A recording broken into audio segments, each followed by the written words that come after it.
Thank you for joining us at a later date, and I look forward to talking with you guys and getting your impressions after the session. So let's go ahead and get started.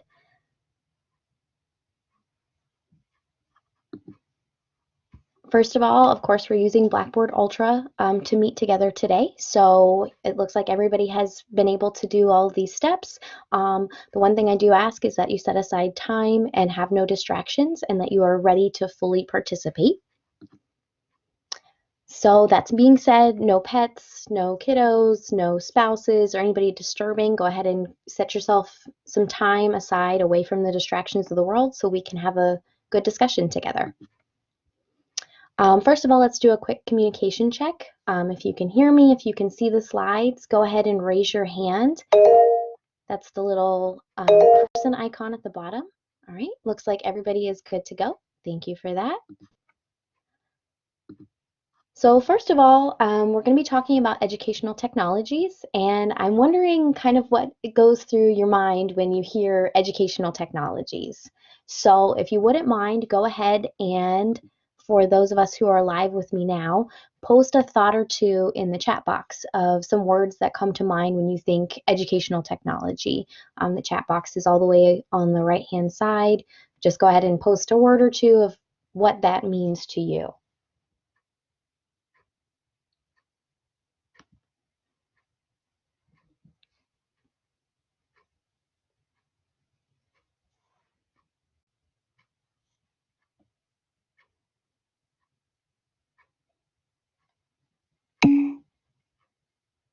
Okay, so technology is used to support learning in and out of the classroom. Okay. Any other thoughts? Anybody else have a thought of educational technology? Maybe a specific company name? Okay, so TJ's saying LMS, AI, simulations, e-learning, clickers, etc. Jim's saying how we deliver the class to the student, and Esteban says things that allow us to learn faster or quicker. I completely agree with all of those. I think it's an overarching concept that our field is just now starting to realize the benefits of and is starting to incorporate within our teaching of people who are wanting to become interpreters. So I'm really excited to talk with you all about what this might look like. For the people who are virtual listeners, I'm going to ask you to have a Dropbox response. I'd like you to respond to that prompt. Go ahead and post a short reflection of the pros and cons that you might see of distance education and educational technologies in Dropbox. For our learning objectives today, we have two. We're going to go ahead and explain how technology has been disrupted and also transformed traditional distance education. And then secondly, we're going to be able to describe how current and future educational technologies can sustain the communities for deep learning through creating connections and collaboration. Those are the kind of communities that we want to have in interpreting. We're really big on our interpreting community, but thinking about how we can start sustaining those remotely and with people who are outside of our immediate area so that we can make better connections with the people that we'll be working with in the future. So first off, one of our key principles is understanding that technology is an instructional tool. So we have not used this in our field. Our field is relatively young. We've been around for about 50 years, but we haven't really embraced a whole lot of technologies. A lot of our curriculum and our instruction is based on older ways of thinking, of lecture-based classroom interactions. And so using technology is kind of a novel thing for us, but opening our minds to seeing it as an instructional tool. That being said, we would have to pick appropriate technology that supports student learning and meeting our instructional goals. So for our live students, I'm going to ask if you can, using the text box, which is just this little T at the very top, go ahead and on this slide, type maybe one or two technologies that you may have used within your classrooms. And for the virtual students, I'm going to ask you to start thinking of some different technologies that you may have used in the past. So go ahead now and type one or two on the slide.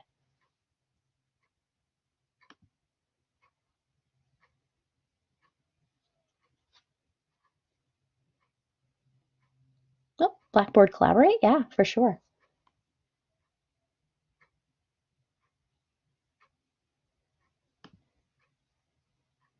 Video editing? Yeah, Google Classroom, Kahoot. Yeah, so all kinds of different technologies that we can utilize that are out there. I know that for a lot of us in our field, when we think of technology, we're thinking of video phones or other technologies that we can use to communicate with deaf people and make interpreting more accessible, but also seeing it as a way that we can help teach our students too. Next up, I'd like to hear your opinion. So, for those listening, do you think Facebook or other social media technologies are a primary source of information for your students? I'm going to go ahead and create a poll. Give me just a second here. One for yes, you think so, and two for no, you don't think so.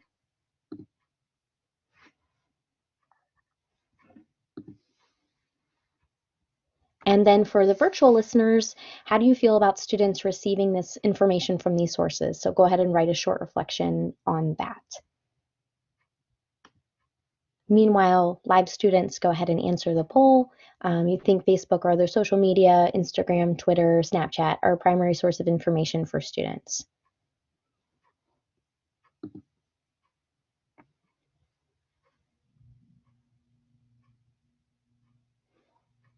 Yeah, it looks like most people are saying no. And that's true, but there are many people who do find information on Facebook, especially with the yeah, and it's hard. There's some people who are in the middle. I feel in the middle too, especially as interpreters. We know that our deaf community, a lot of them find most of their information on Facebook. So that can be a challenge sometimes when we're interpreting and when we're working with interpreting students who are seeing things on Facebook and have been encouraged in the past to use Facebook as a way of learning. So yeah, very interesting. TJ, I'd love for you to chime in if you can, and just kind of say why you're in the middle too. So, I think the biggest thing, although it kind of depends on age groups, but then anymore with the social media flux of age 0 to 990, it's just that's what everybody spends. I don't want to say everybody, but there's a significant amount of free time that's been used with social media. So I feel like, be it your students, be it just anybody, that's like where they spend the majority of their time when they're not doing the stuff or the assignments and stuff that for class or whatever, and then doing their family stuff. Like they live on social media, so I feel like it comes down to making sure they know that to not use it as their primary source of information. However, I don't know if everybody has that mindset type of a thing. Yeah, I agree. I think that that's a great point that, we have to kind of educate people to be a little more cautious when they're getting their information and teach them what sources are probably more credible than Facebook or other places. Like Jim is saying, having patients saying they've gotten information from Facebook, for sure. I'm sure that that happens in a lot of fields, and we definitely see it in interpreting. So it's just something to think about. To our second point, technology must allow for meaningful connections. So we're thinking about learning, we're talking about creating communities and understanding that we're situated within social structures. And this is now including digital classrooms and educational technologies. Knowing that we're learning from each other, it's important to have those connections. So if you would, raise your hand if you've ever felt alienated from people while using technology. If not, yeah, if not, why not? If you ever felt really connected with people using technology. So just something to think about. And for virtual listeners, think about your experiences too, because we're definitely trying to avoid people feeling alienated. We're trying to make those connections and bridge the gap, especially as people who are living in two different worlds. We live in the hearing world and in the deaf world, trying to create greater cohesion between those two. And I think technology gives us a great opportunity to do that.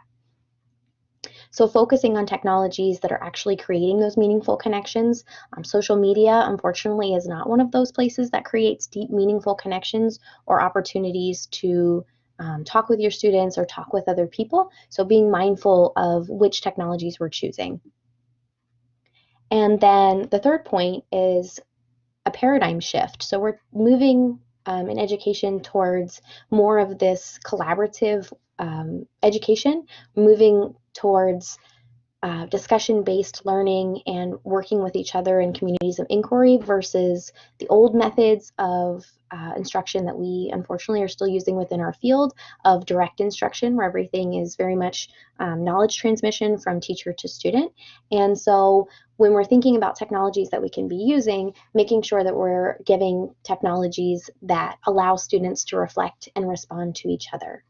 Um, Again, just a quick survey of the listeners. How do you guys feel about courses that include more written communication?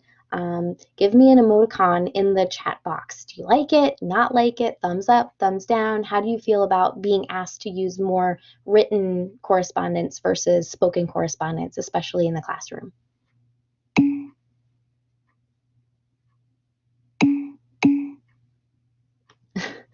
Yeah, I agree. Some people like it. I see some thumbs up, but yeah, sometimes it can be kind of mind-blowing. Sometimes it can be overwhelming.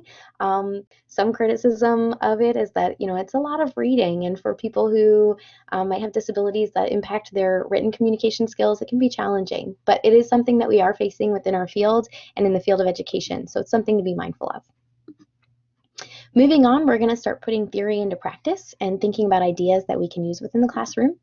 So I'm going to again ask people to chime in with their talk tool, to chime in on which technologies they've used. If you don't want to use the talk tool, if you'd rather use the shape button, you can go ahead and use the shape button up on the top and circle which technologies you may or may not have used. The options are Blackboard, Canvas, other LMSs, Google Suite with Hangouts, Docs, and Drive, YouTube, GoReact, or other video sharing. The fourth option is all of the above, and the fifth option is none of the above. So my people who are with me here today, go ahead and either circle or feel free to type in the chat box or raise your hand and go ahead and chime in on which ones you've used. It looks like we've got three people have responded all of the above. So again, they've used Blackboard, Canvas, other LMS, a Google Suite, and YouTube Go React. So awesome. And it looks like TJ is still typing, so I'll give him a second. Our next point, what are ways that we can incorporate technology in the classroom? So asking for your opinion here, I'd like you to either use the pointer, that's the hand up here at the top, or use the pencil to circle which technologies you think are best for our learning outcomes. And it looks like a couple of people are using the pointer and are clicking on Blackboard, and I completely agree. For people who are our virtual listeners, go ahead and, you don't have to click obviously, but just start thinking about which ways and which technologies you could incorporate in the classroom. Somebody drew an arrow between Blackboard and YouTube, and I completely agree. I think that those two are probably the most appropriate for our particular way of learning and teaching that we do with interpreting. So next, just a quick survey of which technologies you've had success with in the past. For those who are listening remotely, pause the recording and jot down some experiences with successful technologies. Why did you think they were successful and what outcomes did they support? For the people who are with me now, go ahead and type one technology name in the chat box and give a short summary, 1 to 2 words of why you thought it was successful. So for example, I would say Blackboard, that there's more opportunities for reflection. So go ahead and take a minute now and type one of the technologies that you may have had success with in the past.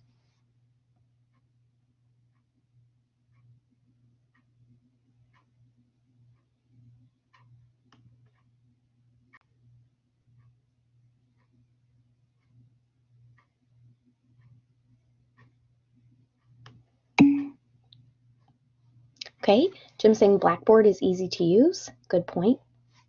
It's very user-friendly. Articulate storyline, learner-driven. I like that.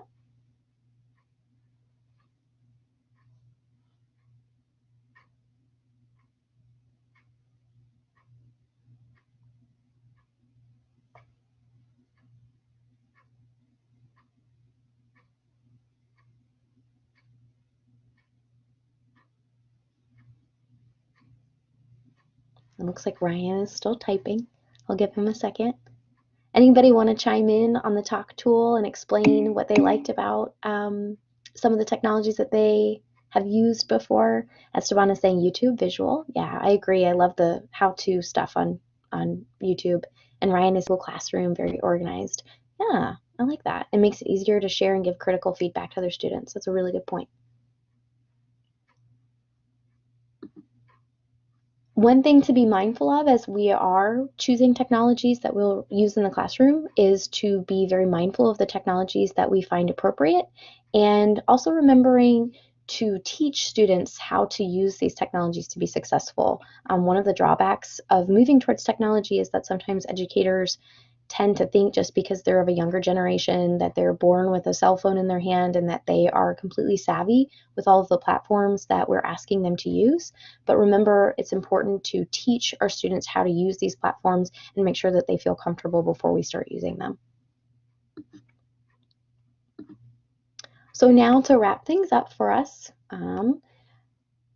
embracing technology. Technology can totally be our friend. So give me a thumbs up if you're with me here.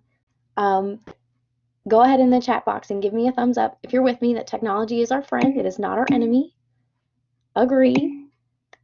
That is a way that we have to first set our minds to thinking that technology is our friend. It is not our enemy. It is not going to take our jobs away. It is a great tool for us to use within the classroom. And so recognizing that we have to be tech savvy first of all, before we can teach our students to be tech savvy too. This is our friend, it's our ally, it's a great resource for us to have. And so being conscientious of our own attitudes toward technology and showing our students that even if it's challenging, that we can have a growth mindset and we can learn how to use new technologies. And agreed, we wouldn't be here today with Collaborate if it weren't for tech. Next up is, of course, finding relevant technology. So again, the technologies should support our learning outcomes. We should be finding technologies that offer opportunities to collaborate, especially written reflections, since those are so crucial to our field. Just doing a little bit of a brainstorming, can any of the listeners maybe chime in and say a technology that they might find useful if they were teaching in a college setting? Any ideas on that? Go ahead and raise your hand if you want to chime in. Esteban, go ahead. Yeah. Well, I already teach basically on I do blended, so I have students in class and I have them have some that are virtual, like not there, but distance learners. And I already use Blackboard Collaborate, and it's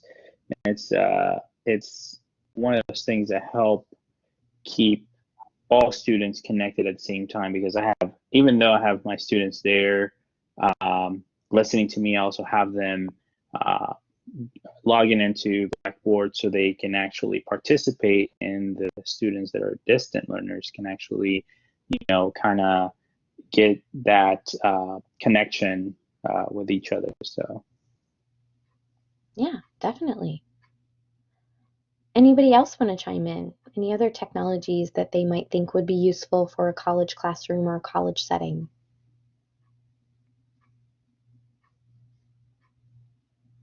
A couple of thoughts that I had were maybe using Google Docs for sharing our practicum journals rather than having our practicum journals being Word docs that are directly submitted.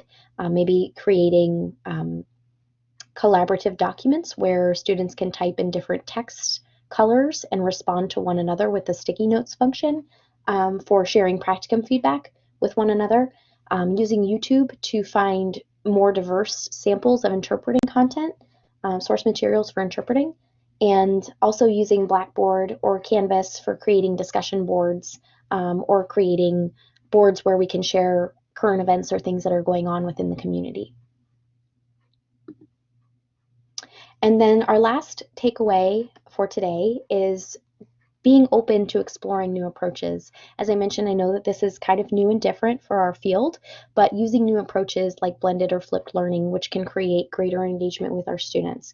So this may be uncomfortable at first for both us and for our students, but exploring new ways of teaching and learning, using LMS, using Blackboard, using Canvas, using Google Docs, assigning readings ahead of class and then having students come in and collaborate on creating a interpretation together, all of that kind of blended learning can be a way for us to have even greater outcomes for our students. And so just being mindful that there is new stuff out there, that there's new technology that comes out all of the time that can help us be better students, better instructors, and most importantly, better interpreters. Any final thoughts, questions, comments, concerns before we wrap up for today? If not, go ahead and give me a thumbs up in the chat box to let me know that you're on the same page as me. Awesome, looks good. Okay, so that being said, we'll go ahead and wrap up for today. I will see you all next week at the same place, same time. So take care and thank you all so much.